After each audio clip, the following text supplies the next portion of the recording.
शाबाश शाबाश।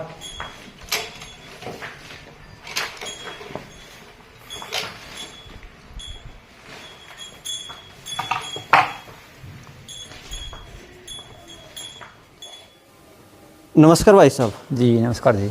भाई साहब अपना नाम और यहाँ की लोकेशन के बारे में एक बार बताओ। जी मेरा नाम कुलदीप है और गांव मेरा सिरसी है, करनाल डिस्ट्रिक्ट में गांव पड़ता है। जब आप करनाल से कैथल रोड पे जाएंगे तो करनाल शहर से केवल 10 किलोमीटर मेरा गांव है। अच्छा, जी। तो अपनी एजुकेशन क्या कुछ रही है?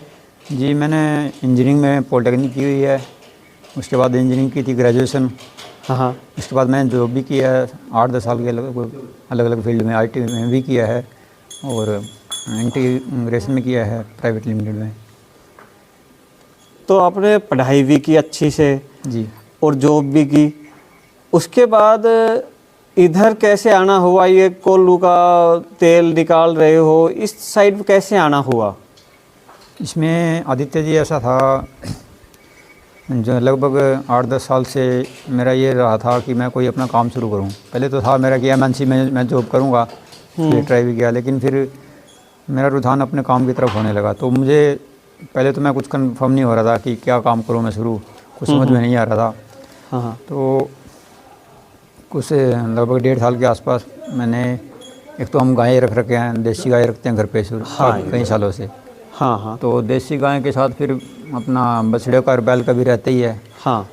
तो फिर ये आता था दिमाग में कि इनका क्या उपयोग लिया जाए बैल का कृषि में। अब जैसे कृषि के में अपना मशीनीकरण हो चुका है, तो मैं उसमें उसको भी देसी तरीके से करना चाहता था। तो पिताजी आपके कर भी रहे फादर हैं। क्या काम करते हैं? वो रिटायर्ड हैं सरकारी से नौकरी से, 12 में रिटायर हुए थे। अभी वो अपना खेती करते हैं, खेती का मुख्य रूप से वही संभालते हैं और ऑर्गेनिक खेती कर रहे हैं। जैसे गांव में भी हर कोई यही चाहता है कि बेटा सरकारी नौकरी करे, जी। टेंशन फ्री रहे, क्योंकि खेती बाड़ी में तो ऊपर वाले के हिसाब से है। मौसम सही रहा तो फसल हो जाएगी, मौसम खराब हुआ तो फसल भी खराब है। कभी ओलावृष्टि, कभी बारिश ना होना, कभी बारिश का ज़्यादा होना। जी बिल्कुल। फिर आपने सरकारी नौकरी की बजाय इधर क्यों ज़्यादा सोचा? बस नौकरी का जी मेरा इसमें आने, नौकरी की बजाय इसमें आने का एक तो ये था कि अपना काम होता है ना, तो थोड़ी आप मेहनत भी ज़्यादा भी कर लो उसमें समय के अनुसार, और चाहे आप कम भी कर लो, तो वो आपका वो रहता है, उसमें बाउंडेशन नहीं रहती जी। और आप ज़्यादा मेहनत करोगे तो आपको उतना ही उसमें क्रेडिट मिलता है। तो अब रही बात इनकी कि भाई ओलावृष्टि होगी या प्राकृतिक आपदाओं से संबंधित, ये तो देखो रहता है, इसमें तो सब कुछ तो नियंत्रण में हो सकता हमारे। अब ये जो कच्ची घानी को कोल्लू मैंने लगाया है, इसमें लगाने का मोटिव रहा ये कि एक तो गोवंश का संरक्षण होगा, जो मैं चाहता भी हूँ, मैं खुद भी निश्चित रूप से मैं इस चीज़ का वो हूँ, और एक ये अपना भी काम हो गया। तीसरा इसमें ये है कि मेरे मतलब कुल मिला के जो मेरे ये सेटअप लगाया है, इसमें 4 जनों को रोज़गार मिला हुआ है। 2 तो हम हो गए, हाँ, और 2 बैल हैं जी। तो इतनी कम इन्वेस्टमेंट में 4 जनों को रोज़गार मिल रहा है। तो एग्रीकल्चर से रिलेटेड ही अगर आप कोई काम करोगे तो ये चीज़ हो सकती है। अगर आप तो कैसे विचार आया है कोल्लू के काम वाला, कोल्लू के तेल वाले का? इसमें तो इसकी गुणवत्ता को देखते हुए कहीं देखा आपने इसके बारे में? जी, ये जीतू जी हैं, जीतू रिवोल्यूशनरी फार्मर के नाम से उनका वो पेज हाँ जी, चलता है। हाँ हाँ। तो मैं जब उस टाइम में जॉब कर रहा था और उसी दौरान मैं कोशिश में था कि मेरी उस समय जो जॉब थी वो रुड़की में थी, हरिद्वार में, और मेरा उस टाइम में विचार चल रहा था कि मैं या तो अपने आसपास में करनाल से मैं हूँ, तो करनाल में मुझे कोई जॉब मिल जाए या कोई अपना काम मुझे समझ में आए। तो अकस्मात मुझे वो उनका वीडियो देखा था मैंने, वो उन्होंने गौशाला के लिए कोल्लू लगाया था, कोल्लू लगाया था। हाँ, वो वीडियो मैंने भी देखा था। जी। तो वहाँ से मुझे लगा कि हाँ ये इसमें इसका बैल का भी हो जाएगा और अपना काम भी हो जाएगा। जी। तो अब क्योंकि हल चलाना और वो तो अभी वैसे तो करने वाले तो अभी कर रहे हैं, अभी कुछ लोगों ने शुरू किया है उस चीज़ को, तो मुझे लगा कि मैं ये कर सकता हूँ। अच्छा। और इसमें एक ये रहेगा कि भाई लोगों को क्वालिटी प्रोडक्ट मिलेगा। जी। तो ये जो नीचे लकड़ी है जी, ये किस चीज़ की लकड़ी है इसमें? ये नीचे जो ओखली है इसकी, हाँ, ओखल बोलते हैं, ये नीम की लकड़ी से बना हुआ है।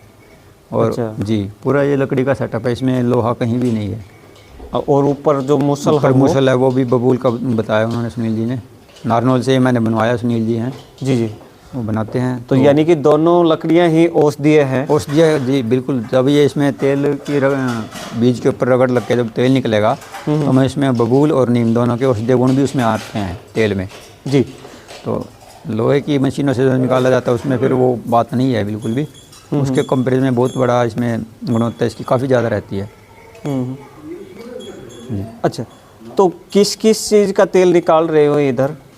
तेल मैंने इसमें अभी 4 तरह के तेल मैं निकाल चुका हूँ। नारियल का, सरसों का और तिल और मूंगफली का। अभी आज मैं मूंगफली का ही निकाल रहा हूँ। हाँ हाँ। और तेल इसमें लगभग 2 घड़ी निकलती हैं एक दिन में।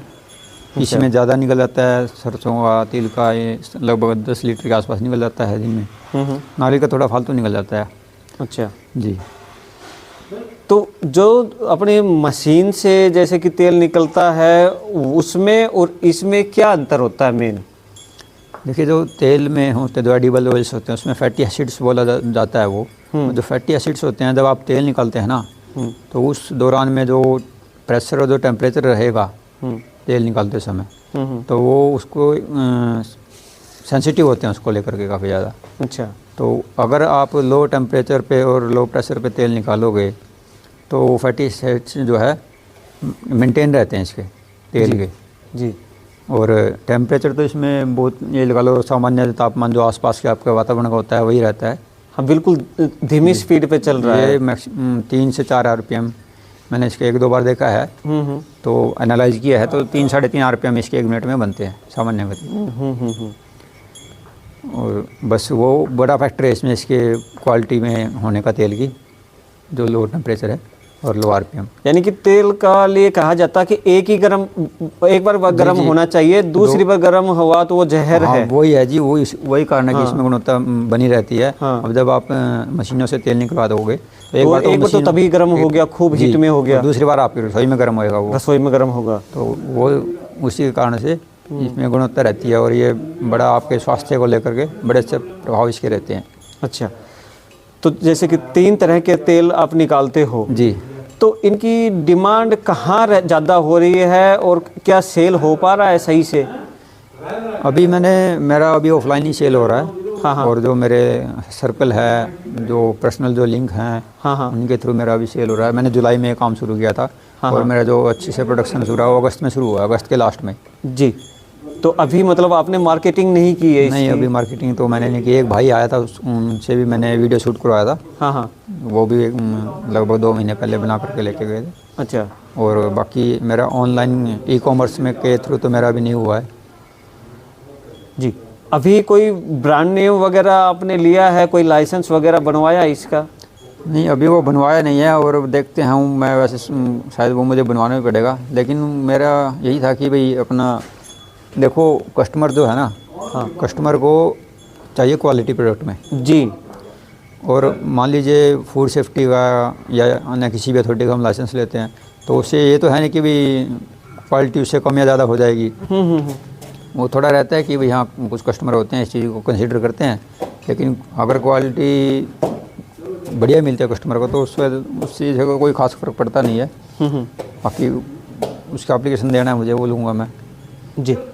तो मतलब जैसे कि जिन लोगों को आपने दिया है जी अभी तक, जिन्होंने यूज किया है उनका क्या कुछ रेस्पॉन्स रहा है अभी तक का? इसने भी लिया है, उन्होंने गुणवत्ता बहुत ही बढ़िया बताया है इसकी। हाँ। और दोबारा लेकर भी जा रहे हैं मेरे से। जी। रिपीट ऑर्डर आएंगे तभी मार्केट बनेगी, क्योंकि माउथ मार्केटिंग ही सबसे मेन है। नहीं, ये तो है जी। अगर कस्टमर एक बार लेके आपके पास दोबारा नहीं आएगा तो फिर तो मतलब ही नहीं आपका काम चल जाए या चीज़ का हो जाए। अच्छा, तो कितनी पैकिंग कर रहे हो, कितने वेट की? मेरा 1 लीटर और 5 लीटर में पैकिंग है, ये आप रखी हुई है। और एक बार हाथ में उठा के दिखाओ जरा। जी, ये 1 लीटर की पैकिंग है, ये टीन में पैकिंग है मेरी। मैंने प्लास्टिक की पैकिंग भी नहीं रखी है। वैसे फूड ग्रेड प्लास्टिक जो होता है बड़ा उसमें करते हैं लोग बाग, पैक करते हैं अच्छी क्वालिटी पर। लेकिन मुझे एडवाइस किया था एक भाई ने कि आप या तो ग्लास की रखो या टीन की रखो। तो 1 kg जैसे कि ये मूंगफली का है या किस चीज़ का तेल? इसमें सरसों का है जी। इसमें सरसों का तेल है। 1 लीटर है और ये 5 लीटर है, इसमें भी सरसों का ही डला हुआ है। बाकी मैं आपको तिल का और उसका मूंगफली का भी दिखा दूंगा। अच्छा, तो इनके जैसे कि रेट वगैरह की बात करें तो क्या कुछ रेट में पड़ता है ये? रेट इसका जो सरसों का है 1 लीटर में वो 500 रुपये है अच्छा जी। और इसमें वैसे सुन करके भी हमें भी थोड़ा सा लगता था, लगेगा कि हाँ। 500 रुपये। अब उसमें कारण ये है आदित्य जी, हाँ आपकी जो कॉस्टिंग होती है वो प्रोडक्शन पे भी डिपेंड करती है। हाँ। तो उसका प्रोडक्शन सरसों के तेल का 8 से 10 लीटर। आप कहाँ से ले रहे हो सरसों? सरसों में ये बहल के पास गांव पड़ता है सुधीवास, वहाँ से लेकर तो के आए इतनी दूर से क्यों ले रहे हैं? थे। वहाँ सरसों मुझे ऑर्गेनिक सरसों है ये वहाँ से। और अच्छा, मित्र हैं। ऑर्गेनिक सरसों है जी। इसलिए भी थोड़ी सी कॉस्टिंग बढ़ गई है जी इसकी। जी, मेरे क्योंकि यहाँ पे ये लगा लो मेरा वहाँ से लेकर के आने का किराया भी इसमें इंक्लूड था। हाँ हाँ। बाकी वैसे 5600 रुपये के आसपास इसका कॉस्ट जो MSP थी सरसों की, तो वहाँ तो मुझे 6000 से ऊपर पड़ा है ये। तो वो भी कारण है। तो ऑर्गेनिक सरसों भी ऑर्गेनिक है और ऑर्गेनिक सरसों है और कोल्ड प्रेस भी- प्रेस का तेल है, कोल्ड प्रेस, कोल्लू जी, का तेल जी, जी। है, इसलिए भी ये गुणवत्ता में ज़्यादा बढ़िया है। जी बिल्कुल। जो आजकल हार्ट अटैक वगैरह आ रही हैं उसके जी लिए हाँ, मैं तो आपको भाई बताना चाहूँगा। हाँ। जो हार्ट रिलेटेड जो अपने डिजीज हैं तो उनके लिए तो सरसों का तेल बहुत बढ़िया रहता है। और इसी बढ़िया रहता है। कच्ची- डॉक्टर तो मना कर देते हैं तेल के लिए। नहीं, डॉक्टर को के मना करने का कारण ये है कि वो बाजार के तेल को कंसीडर करते हैं। अच्छा अच्छा। तो ये अगर आप ये तेल लेंगे तो इसका तो अलग ही वो रहेगा प्रभाव उस पर। तो इसका सरसों का तेल तो विशेष रूप से लाभकारी रहता है हृदय संबंधित रोगों में। जी। लेकिन वो होना चाहिए कच्ची घानी। हाँ। अब असली कच्ची घानी तो ये है, जब बाजार में आप जो ब्रांडेड जो आपको मिलते हैं ना तेल, उसमें वो कच्ची घानी लिख के रखते हैं। हाँ वो कच्ची घानी उन्होंने ट्रेडमार्क लिया हुआ होता है। हाँ हाँ। वो मतलब वो प्रोसेस नहीं है कच्ची घानी वाली। कच्ची घानी की प्रोसेस तभी बोली जाएगी जब आपकी लकड़ी का कोल्हू हो, उससे आपने निकाला, वही असली कच्ची घानी होता है। अच्छा, तो आपने बताया 500 रुपये लीटर सरसों का तेल है। जी जी। और बड़ा कैन में लेंगे तो कितने का पड़ता है? उसमें 5 लीटर वाला उसमें 15-20 रुपये कम हो जाएगा थोड़ा कम हो जाएगा पैकिंग की वजह से, बाकी कुछ नहीं। अच्छा, इसी तरह से आपके पास में नारियल का भी है जी, और तिल नारियल का भी है, तिल का है, मूंगफली का भी है, और ये इनकी आपके पास में खल भी है। ये खल मूंगफली की है। हाँ, मूंगफली की है। ये तिल की खल है। ये तिल की खल है। सरसों की भी है मेरे पास। सरसों की भी होती है आपके हाँ पास होती है, में? लेकिन वो बिकी जाती है तकरीबन, आस पास में लोग ले तो लेते जिन हैं। भाइयों को ये खल वगैरह की भी ज़रूरत होती है तो भाई से संपर्क कर सकते हैं। काफ़ी अच्छे से काम कर रहे हैं, पढ़े लिखे युवा है, साफ़ सफाई से काम कर रहे हैं। तो भाई कुछ और बताना चाहोगे, जैसे कि कोई नए युवा हैं किस तरह से क्या काम करें, इस फील्ड में आना चाहें तो? जी, युवाओं के लिए तो आदित्य जी कहना चाहूँगा कि यदि मतलब आप अपना कोई काम करने की सोचें, जो कोई नौकरी कर रहा है तो नौकरी करता रहे भाई, जिसको ठीक है तो नौकरी करने में वैसे नहीं है। लेकिन अगर अपना कोई काम करो ना तो कोई इस तरीके का काम देखो कि खेती से संबंधित हो और स्वास्थ्य पर को लेकर के भी बढ़िया हो, उसका प्रभाव लोगों को उसका लाभ भी मिले, ताकि आपका भी बिजनेस बढ़े और लोगों को भी उसका फ़ायदा हो। ये ना हो कि आप कुछ ऐसा प्रोडक्ट सेल करके तैयार करके सेल करें कि जो दूसरों के लिए फ़ायदेमंद ना हो। तो भाई आप जैसे कि मानव सृष्टि बनाई है भगवान ने और हमने उसको बिगाड़ दिया है, आप जैसे युवा, पढ़े लिखे युवा उसको सुधारने की कोशिश कर रहे हैं। आपसे मिलकर बहुत ही अच्छा लगा जी, आपका बहुत बहुत धन्यवाद। जी धन्यवाद जी।